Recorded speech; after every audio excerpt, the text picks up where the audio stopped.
see whether this works or not. Here I am trying to update the age to 26 and providing the full name, and just tap on update. So immediately it will be moved to the first screen, and here you can see the updated details. Quickly we'll try to update one more time, and okay, now I'll be deleting this. Click on delete here. Yes, it's now deleted.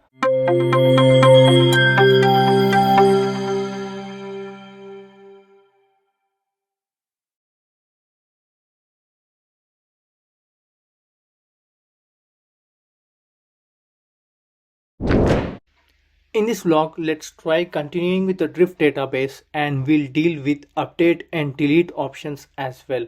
So quickly, in our previous tutorial, we have seen the Drift introduction, and also we tried inserting and fetching the data. So here's the link for those tutorials. I suggest you to go through them if you are watching this tutorial for the first time.